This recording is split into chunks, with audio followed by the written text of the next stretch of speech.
Check 1 2, sound check 1 2.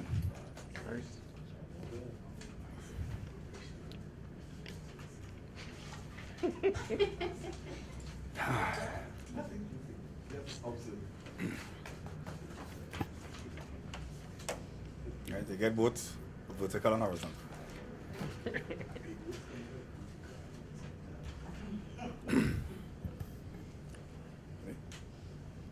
Good morning, ladies and gentlemen of the media, and welcome to another daily press brief hosted by the Toronto Police Service for Wednesday, 9th May 2012. I will now proceed to give you some information. A report of a homicide, Port of Spain Division. The facts are around 11:20 p.m. on Tuesday, 8th May 2012. The deceased Anton Gordon, alias Licks, age 21, of Building 8 Duncan Street, Port of Spain, was walking along Independence Square North in the vicinity of George Street when two men armed with firearms began firing at the deceased, striking him in his back and head. The deceased fell onto the ground motionless. A 42-year-old bystander of Four Roads was also injured. The DMO, Dr. Akim Mutu, visited the scene and made pronouncements. The scene was also visited by officers of the Interagency Task Force, Crime Scene Investigators, Criminal Investigation Department. Inquiries are continuing. And in the Mayaro District, during the period 10 a.m. to 2 p.m. on Tuesday, 8 May 2012, police officers attached to the Mayaro station conducted a road exercise along the Mayaro Main Road. When they observed a man walking along the said road acting suspiciously, the man was searched and a black plastic bag containing 650 grams of marijuana was found on his person. The man, 20 years of La Savannah Village, was arrested and charged for the offense. And that is the end of this morning's crime brief. I'll now open the floor for any questions that you may have.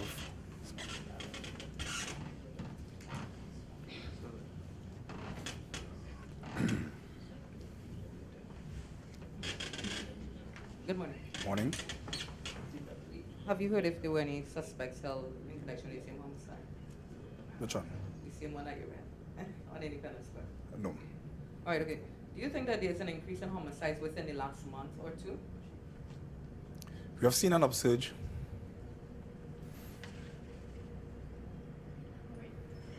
That's it? Elaborate. We have seen You've seen an upsurge in homicides. We have seen an upsurge.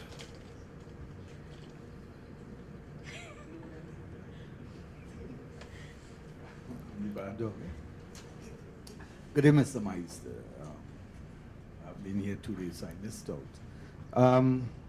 In terms of, well, riding on my colleague's question, in terms of homicides, when looks at over the past 1 to 2 months, we've seen some startling statistics. Could you give us any idea what has been the percentage of increase in terms of murders, if it has increased, or if it has not increased, what has been the percentage over the last few months? Well, what I can tell you based on my information from the CAPA unit, some basic information we had from homicides. For the same period, up to this date, so far we recorded 133. The corresponding period last year, it was 143. And 2010 was 177.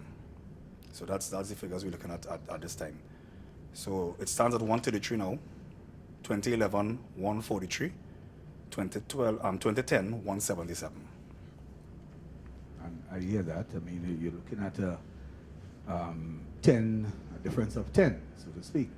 But at the end of the day, would you say that over the past month or so, in terms of murders, because we continue to see 2s and 3s kind of rapidly almost every day, so has there been an increase over the last month or 2 months in terms of murders? What you find happening is that we definitely will have sometimes some surge in criminal activities, and sometimes that will be as a result of police officers would have been deploying tactics in certain areas, and sometimes we have a migration of criminal activities from one area to another. So that is what they find happening sometimes. So we continue to look at the situation, we're engaging our attention fully, and we will deploy all the necessary measures to control the situation. Now, what has come out of these murders? And when you look at it, whilst you have a number might be personal, domestic, that kind of thing. A large percentage are gang and drug related, and all of them falls under gang, so to speak. Last year, the state of emergency, one of the concerns about gangs, that kind of thing. The gang law or the gang act came into fruition, dealing with gangs, that kind of thing. As it is now, what has been put in place to deal with these number of gang-related murders? No, what is being done to deal with it? Well, at present, there's a team that we are putting together as it relates to a unit that will pay specific attention to these activities, and that team will be engaged in a lot of intelligence gathering and gathering necessary information so that we can be able to deal with this situation in a meaningful way. Yeah, that's the same team I asked about last week that you did not know about. Is it the same team? But I now mentioned to you that team is being assembled. Okay, Mr. Meiser, on another question.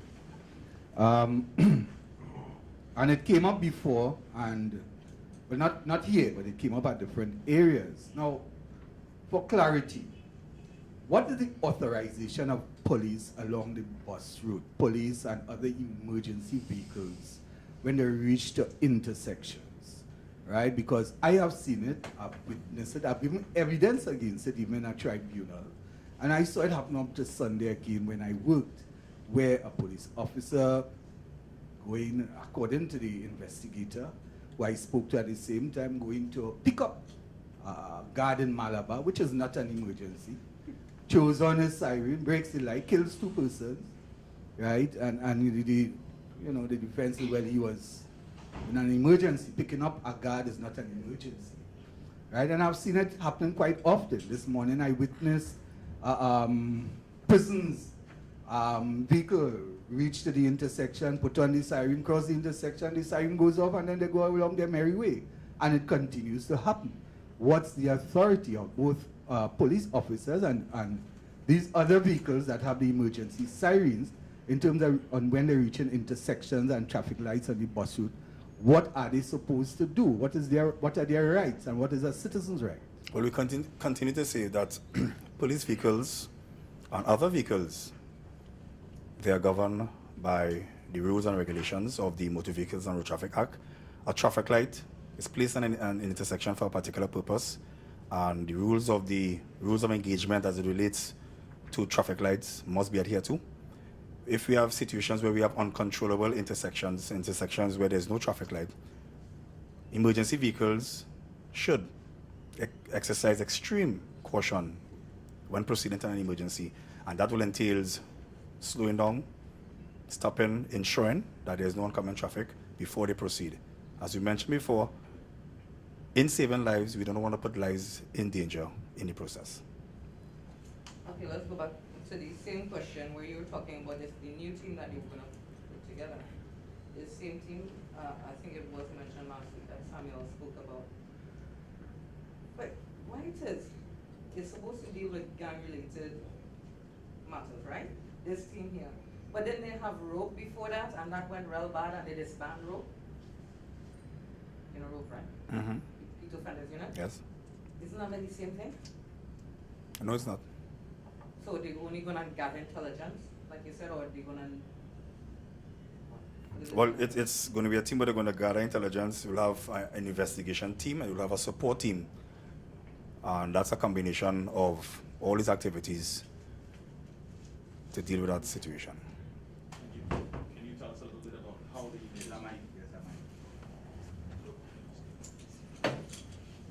Can you tell us a little bit about how the team is being put together, who might be in charge of it, or what are some of the criteria in terms of looking for officers to staff the team? Well, that information is still forthcoming, and we have our internal process where we will put together, or how we put together teams, so that information is still forthcoming.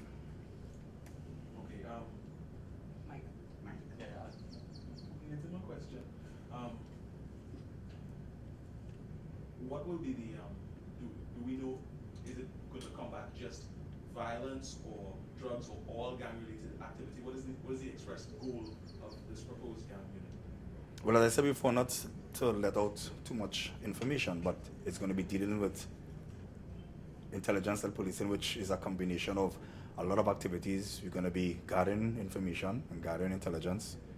We're going to be investigating, basically, and we will have a support team that will assist in dealing with the situation.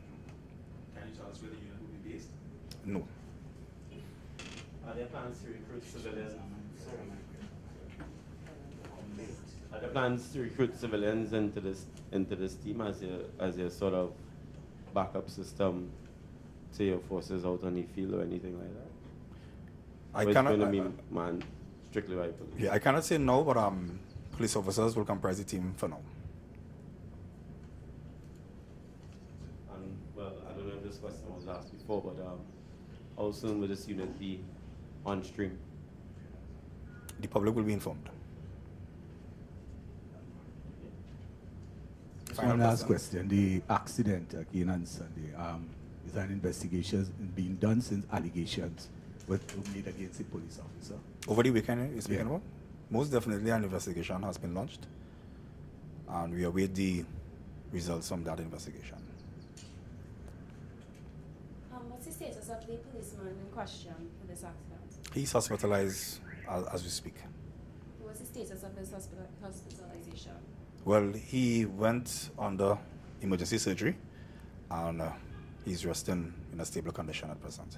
Okay, and going back to a question that my colleague asked, what is being done to police officers who drive quote-unquote recklessly, especially at these intersections?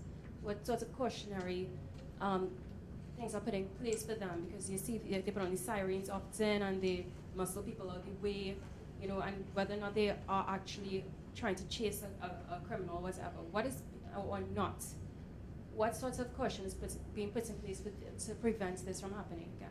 Well, an investigation will be launched, and once, based on that investigation, if it is proven that the officer is liable, well, then the officer will have to face the full brunt of the law, as what happened a couple of months ago.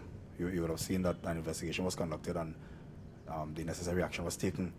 But in addition to that, we continue to caution our officers. We have our supervisors, our managers will be continually speaking to our officers on a daily basis and letting them know about the seriousness as it pertains to safety and security. As you mentioned before, in saving lives, we want to ensure that we protect lives in the process. What is the status on Pistol Plowden's murder? Excuse me? Pistol Plowden, who was killed in Chaguanas, in front of the hotel, by a hotel in Chaguanas. What's the status of this? No further updates on that asset. And the Guyanese case? Remains the same. Thank you very much, ladies and gentlemen, for attending another Daily Press Brief. We look forward to see you again tomorrow, same time, same place.